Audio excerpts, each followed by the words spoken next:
بہن کی شادی کو 7 سال ہو گئے ہیں، میں کبھی اس کے گھر نہیں گیا۔ عید شب رات کبھی بھی ابو یا امی جاتے ہیں۔ میری بیوی ایک دن مجھے کہنے لگی، آپ کی بہن جب بھی آتی ہے اس کے بچے گھر کا حال بگاڑ کر رکھ دیتے ہیں، خرچ ڈبل ہو جاتا ہے، اور تمہاری ماں ہم سے چھپ چھپا کر کبھی اس کو صابن کی پیٹی دیتی ہے، کبھی کپڑے، کبھی صرف کے ڈبے، اور کبھی کبھی تو چاول کا تھیلا بھر دیتی ہے۔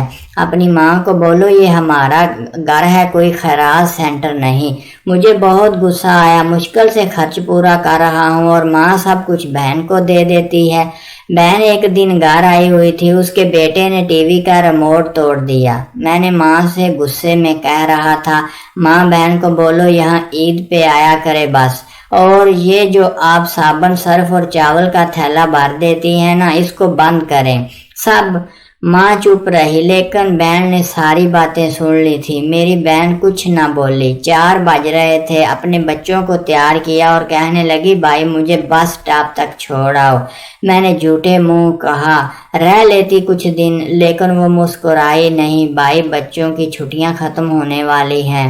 پھر جب ہم دونوں بھائیوں میں زمین کا بٹوار ہو رہا تھا تو میں نے صاف انکار کیا، بھائی میں اپنی زمین سے بہن کو حصہ نہیں دوں گا۔ بہن سامنے بیٹھی تھی، وہ خاموش تھی، کچھ نہ بولی۔ ماں نے کہا، بیٹی کا بھی حق بنتا ہے، لیکن میں نے گالی دے کر کہا، کچھ بھی ہو جائے میں بہن کو حصہ نہیں دوں گا۔ میری بیوی بھی بہن کو برا بھلا کہنے لگی، وہ بیچاری خاموش تھی۔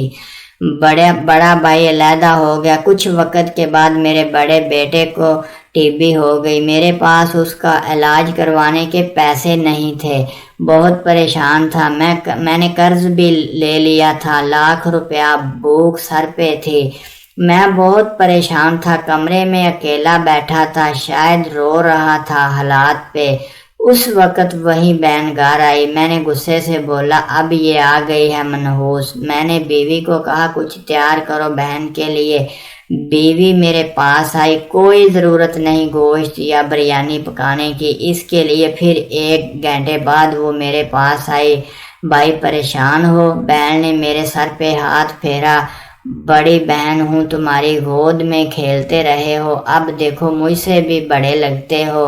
پھر میرے قریب ہوئی، اپنے پرس سے سونے کے کنگن نکالے، میرے ہاتھ پہ رکھے، اور پھر آہستہ سے بولی، پاگل تو اوے پریشان ہوتا ہے، بچے سکول تھے، میں نے سوچا دوڑتے دوڑتے بھائی سے مل آؤں، میں یہ کنگن بیچ کر اپنا خرچ کر لو، بیٹے کا علاج کروا، شکل تو دیکھ ذرا کیا حالت بنا رکھی ہے تم نے۔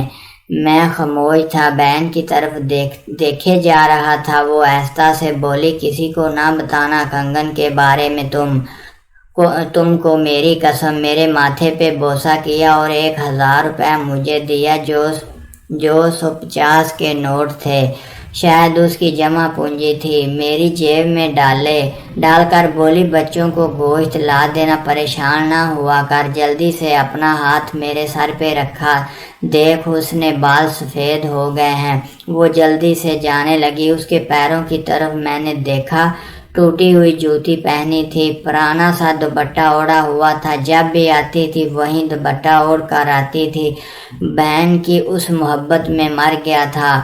ہم بھائی کتنے مطلب پرست ہوتے ہیں، بہنوں کو پل بھر میں بیگانہ کر دیتے ہیں، اور بہنیں بھائیوں کا ذرا سا دکھ برداشت نہیں کر سکتی۔ وہ ہاتھ میں کنگن پکڑے زور زور سے رو رہا تھا، اس کے ساتھ میری آنکھیں بھی نم تھیں۔ اپنے گھر میں خدا جانے کتنے دکھ سہ رہی ہوتی ہیں، کچھ لمحے بہنوں کے پاس بیٹھ کر حال پوچھ لیا کریں، شاید ان کے چہرے پہ یہ کچھ لمحوں کے لیے ایک سکون سا آ جائے۔